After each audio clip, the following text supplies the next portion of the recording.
नमस्कार दोस्तों, आप सभी का अपने YouTube channel Stock Tech Consulting में स्वागत है। तो सबसे पहले मंडे की ओपनिंग हम लोग जान लेते हैं कि ओपन कहाँ कौन सी करेंसीज होंगे फ्यूचर का। तो यूएसडी एनआर आपका 75 अमूमन 75 8 पैसे और 10 पैसे के आसपास में ओपन होगा। देन आपका जीबीपी एनआर जो है 103 20 पैसे के आसपास में ओपन होने की संभावनाएं हैं। और यूरो आईएनआर जो आप लोगों का है वो 87 41 पैसे के आसपास में खुलने की संभावनाएं हैं। और आपका जापानीज़ एनआर जो है 66.8 टू 10 पैसे के बीच में खुलने की संभावनाएं है। तो इस तरीके से आप लोगों का करेंसी की संभावनाएं है। प्रीवियस डे का अगर हम लोग रिपोर्ट देखें तो एज़ पर द लेवल्स सारे मार्केट ने रिएक्ट किए। और मैंने जैसे कि आप लोगों को सपोर्ट और रेजिस्टेंस प्रोवाइड किया था टेलीग्राम के ऊपर, वहीं से मार्केट अप हुआ डाउन हुआ उसी तरीके से। अगर आपने ट्रेड किया होगा, क्योंकि ट्रेड खुद का भी होता है, तो उसी तरीके से मैं एनालाइज करके देता हूँ और डेली का अच्छा खासा प्रॉफिट वहाँ से गेन हो सकता है। सेल का भी कॉल था और आप लोगों का जीपीएनआर के अंदर भी सेल का कॉल था। देखिए, कभी भी स्टॉप लॉस आपको यूज़ करना है तो स्टॉप लॉस आपका मस्ट है कि वो स्टॉप लॉस ऑलवेज मैनुअल होना चाहिए, कैलकुलेट करें। हाँ, कभी कभार मार्केट के अंदर फ्री फॉल और फ्री अप आता है तो वहाँ पर थोड़ी दिक्कतें आ जाती हैं स्टॉप लॉस अगर ना लगाओ तो। बट अगर स्टॉप लॉस लगाते हो तो ऑलवेज हिट होगा। इसके पीछे कारण है कि आपको वो उनके वहाँ पर डेप्थ ऑफ द मार्केट उनको पता रहता है कौन सा बंदा कहाँ पर बैठे हुए हैं। और स्टॉप लॉस उस तरीके से आपको मार्केट के अंदर एंट्री करना है जब आपको लगता है कि मार्केट अप जाएगा डाउन जाएगा, सब कुछ कन्फर्मेशन आपको मिल गया। करेंसी प्लेलिस्ट को चेक करिए, यहाँ पर बहुत सारी चीज़ अपलोड की गई है जो आपको एक प्रॉफिटेबल प्रॉफिट देगा, ठीक है। और मैंने एक आप लोगों के लिए सी दिया था, ऑप्शन दिया था, जो कि मेरी 1250 क्वांटिटी थी और मेरी जो ख़रीद थी ये इस वाले पैसे पे ख़रीद थी और मैंने अमूमन इसी वाले पैसे पे आपको भी दिया था। तो अमूमन मेरे को उस समय पर 250 लॉट मिली थी, ठीक। धीरे धीरे क्वांटिटी ऐड होने जाती है जब तक सेलर्स आते हैं। तो ऐड होने के बाद मैंने अमूमन उसे 1 टिक पे निकाल दिया। एक पैसे 1 टिक पे नहीं, उसे 4 टिक बोलेंगे, यानी कि 1 पैसे पे मैंने निकाल दिया 1250 क्वांटिटी। तो वहाँ पर मेरे को अच्छी खासी गेन देखने को मिली। कल वैसे बैंक निफ्टी ने बहुत अच्छा चाल दिखाया, वहाँ पर भी हमें गेन देखने को मिली, ठीक। तो ज़्यादा उसमें पैसा लेके नहीं, 20-30 हज़ार आप रुपये लेके बैठो, आप अच्छा खासा गेन कर सकते हैं करेंसी के अंदर या किसी भी अंदर आप ट्रेडिंग कर सकते हैं, ठीक ना। अगर इन्वेस्टिंग करना है तो इन्वेस्टिंग बेटर है कि स्टॉक्स के अंदर करें, ठीक है। एंड कल मैं स्क्रीनशॉट शेयर तो नहीं कर रहा, कल एक मेरे को फॉरवर्ड मैसेज आया 4,20,000 का लॉस का। कहीं से भी ख़रीदा हुआ है, कहीं से भी बेचा हुआ है, किसी भी करेंसी में, सारे करेंसी में, जापानीज़ एनआर, यूरो एनआर। मैं उन लोगों से यही गुजारिश करूंगा, कल 2 वैसे स्क्रीनशॉट है, एक का तो 20-30 हज़ार का लॉस था, एक का तो 4.5 लाख का लॉस था। तो उन्होंने मेरे से बोला कि मैं करूँ क्या, मैं कि इसमें अब मैं क्या बता सकता हूँ, करूँ क्या मैं। अगर जब इतना पैसा था आपने स्टॉक्स में क्यों नहीं इन्वेस्ट किया है। तो आप इन्वेस्टमेंट जो है हमेशा स्टॉक्स के अंदर करें। ऐसा नहीं कि आप कहीं से बेच रहे हैं, कहीं से भी खरीद रहे किसी के कहने पे, ठीक। वो भी कह रहे हैं कि किसी के कहने पे खरीदा था, तो ऐसा बिल्कुल ना करें। ब्लाइंडली किसी को फॉलो ना करें, चाहे वो मैं हूँ चाहे कोई और है। आपका पैसा है आपके हाथ में। तो एनालिसिस थोड़ा सा डिटेल होने वाला है, क्योंकि मैं इसको थोड़ा डिटेल में बताने वाला हूँ, क्योंकि इसने 2 मरतबा यूएसडी एनआर को, चलिए एनालिसिस बात आते हैं, 2 मरतबा यहाँ पर ब्रेकआउट होने के बाद मार्केट ऊपर गया था स्विंग करके, और उसके बाद डाउन भी आया है मार्केट। तो अब 2 मरतबा इसने यहाँ पर डबल बॉटम बताने के बाद मार्केट जो है 75 तक का मेरा लेवल था कि मार्केट आपका 75 तक टेस्ट करेगा। पहले भी मैंने कल परसों का भी कॉल दिया था, कल का भी कॉल यही था, मेरा सपोर्ट भी यहीं पर था, ठीक। तो वहाँ तक मार्केट रिएक्ट करके फिर वहाँ मार्केट ने जो है अपसाइड में दिया। देखिए, मैंने अपडेट इसलिए नहीं किया कि यहाँ से मार्केट अप जाएगा डाउन जाएगा, क्योंकि मैं मार्केट में लाइव नहीं था। ट्रेडिंग में लिमिटेड करता हूँ, यानी कि जब हो गया काम पर पैसे निकल गए, बात ख़त्म, मैं ऑफ़ कर देता हूँ सब कुछ। तो यहाँ से मार्केट अप साइड में गया और यहाँ से मार्केट डाउन साइड में गया। तो यहाँ से इसने डबल बॉटम बना के मार्केट ऊपर। अब बात आती है सस्टेन का। तो देखिए, मैं बताता हूँ, मार्केट आपका फ्यूचर तो ओपनिंग है 75 के अबव जाएगा मंडे में। अगर ऊपर में सस्टेन कर गया, आपका नेक्स्ट जो लेवल्स आएंगे वो मैं आपको बता देता हूँ। देखिए, 93 के ऊपर अगर सस्टेन कर गया मार्केट ओपनिंग के टाइम पे 93 पैसे के ऊपर, तो मार्केट में आपका लेवल्स ये जाएगा। आपका पहला लेवल तो ओपनिंग के बाद ये 2119 तो जाएगा ही जाएगा पहला लेवल। फिर यहाँ से पता चलेगा कि मार्केट गिरेगा या फिर अप जाएगा, ठीक है ना। तो आपका पहला लेवल ओपनिंग के बाद तो 18 तक जाने वाला है, वो सेटलमेंट का लेवल होगा जो कि जाएगा। सेल आपको करना है तो देखिए ये तो मैंने आपको बता दिया कि अगर 93 के ऊपर बाय बनता है तो बाय करिए, और सेल बनता है तो वहाँ से सेल करिए। और सेल की अगर बात करें तो जब तक आपका इंट्राडे में 93 के नीचे सस्टेन ना हो जाए तब तक आपको सेल नहीं करना। अगर सेल करेंगे तो पहला लेवल आपका 85 होगा, दूसरा लेवल 75 का आएगा सेल करने के बाद।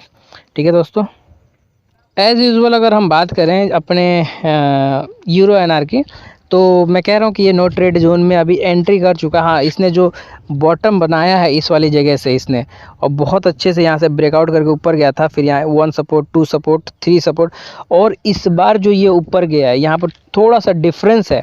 ठीक, थोड़ा सा क्या डिफरेंस है कि ये इसके ऊपर सस्टेन करने की कोशिश कर रहा है ये वाला लेवल। अगर ये 21 के ऊपर सस्टेन कर जाता है या इसकी ओपनिंग हो जाती है 25 के अबो, इसके ऊपर बुल रही है, और आपका जो लेवल्स देखने को मिलेगा वो 40 तक का लेवल्स देखने को मिलेगा। यानी कि आपको बाय करना है 25 के ऊपर और लेवल आपको 40 तक के देखने को मिलेंगे।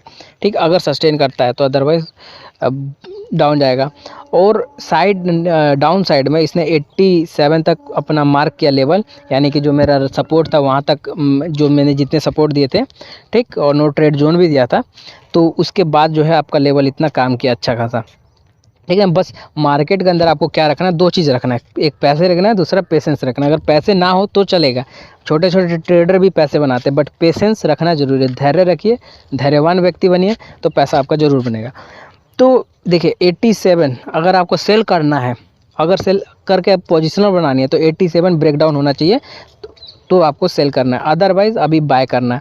अभी इसके अंदर कोई ट्रेड नहीं करना। अगर आपका 25 के अबव सस्टेन होता है तो बाय करके चलिए 40 तक लेवल के लिए, और सेल करना है तो 40 से लेवल से सेल करिए, या फिर आपको शॉर्ट टर्म के लिए सेल करना है तो अगर 18 के बिलो सस्टेन करता मार्केट सेल करिए। आपका लेवल कहाँ पर, 87 के नीचे का लेवल आपका होना चाहिए। 87 आपका टारगेट होना चाहिए, यानी कि 18 पैसा आपका टारगेट होना चाहिए। उस टारगेट को अचीव करने के लिए आपके अंदर सस्टेनिटी होनी चाहिए। तो दोस्तों GBP INR का मैंने कॉल्स भी दिया था, और सटीक तरीके से मैंने एक इसका एकदम कट टू कट लेवल्स भी दिए थे, सपोर्ट और रेजिस्टेंस का लेवल भी दिया था। सपोर्ट और रेजिस्टेंस हवा में नहीं होता, क्योंकि वहाँ पर बहुत सारे लोग ट्रेड करने वाले थे। एज अ ट्रेडर मैं एक्सपेक्ट करता हूँ कि लोगों के पास वो मेरे ऊपर अगर बिलीव करते हैं तो मैं गलत चीज़ नहीं देने वाला वहाँ पर। ठीक है, तो ऐसा नहीं है कि मैंने एक चैनल चला रखा है टेलीग्राम पे, मैंने एक यूट्यूब पे चैनल चला रखा है कि उसको जो है मेरे को ऐसे ही फेंकते जाना, नहीं, क्योंकि मैं खुद ट्रेडिंग करता हूँ तो करेंसी में आप लोगों को ट्रेड करवाता हूँ। तो यहाँ पर कट टू कट 103 का लेवल था, 103, 102, 96 इसने लो बनाया, और इसके बाद मार्केट ऊपर की तरफ गया। ठीक है, इसके बाद में मार्केट में लाइव तो बिल्कुल नहीं था कि कहाँ से कहाँ मार्केट जा रहा है, क्योंकि सुबह में प्रॉफिट हो चुका था। अब बात रहे स्टॉप लॉस का, तो स्टॉप लॉस ऑलवेज मैं एकदम छोटा सा स्टॉप लॉस देता हूँ, लेकिन आपको स्टॉप लॉस हमेशा आपको क्या कर रखना चाहिए, तो वो रखना चाहिए मैनुअल मोड में। यानी कि आपको खुद 1 पैसे 2 पैसे अगर लॉस हो रहा है तो आप उस तरीके से निकलिए, यानी कि आप स्टॉप लॉस लगा के रखिए, हमेशा आपका हिट होता होगा। ठीक, अगर आप बड़ा स्टॉप लगाते हैं तो हिट नहीं होता होगा, छोटा लगाते होंगे तो हिट होता होगा। तो अगर हम बात करें 103, अगर ये इसे बेयरिश अगर होना है तो 103 पे बेयरिश होगा, और अगर इसे बुलिश होना है तो ये जहाँ पर ट्रेड कर रहा है तो यहाँ पर से तो बिल्कुल नहीं होगा। इसे अगर बुलिश होना है, देखिए तो इसका जो बुलिश का लेवल है वो ये लेवल है। अगर इसका 36 ब्रेकआउट होता है, या इसने गैप अप ओपनिंग दिया, अगर ये ब्रेकआउट दिया 36 के अबव, तो इसको अप जाना है। लेकिन अब कहाँ तक जाना है उसको मैं सस्टेनिटी बता देता हूँ। देखिए अप जो है ये इस वाले लेवल तक जाएगा, इसके ऊपर आप एक्सपेक्ट ना करें। यानी कि ये 36 अगर ब्रेक करता है इंट्राडे में तो आपका 55 तक का मार्केट चलने के चांसेस हैं। फिर इसके ऊपर यानी कि 50 तक, यानी कि आपके पास 15 पैसे हैं चलने के लिए, 14 से 15 पैसा आपको बना सकते हैं। ठीक, उसके आगे एक्सपेक्ट मत करिए इंट्राडे में चलने के लिए। और मे भी मार्केट है, कुछ भी हो सकता है, यहाँ पर रात दिन में सब कुछ चीज़ें बदल जाती हैं। ठीक, और सेल आपका वहीं से बनेगा, और ये सेल करके ये देखिए इस तरीके से सेल शिफ्ट कर रहा है, यानी कि यहाँ पर रेजिस्टेंस शिफ्ट कर रहा है, यहाँ से रेजिस्टेंस शिफ्ट कर रहा है, और मे भी कल का रेजिस्टेंस जो शिफ्ट करे वो 25 के नीचे हो, यानी कि आपको जो सेल बनेगा, ठीक है ना, बाय तो आपका 55 तक जाने वाला है।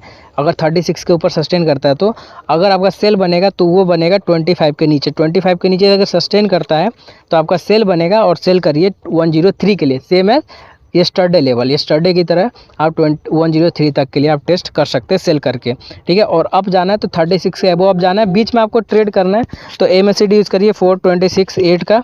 आप इसके अंदर एक छोटा मोटा ट्रेड ले सकते हैं 4 से 5 पैसे के लिए, ठीक है। इसके अंदर और कुछ ज़्यादा खास है नहीं।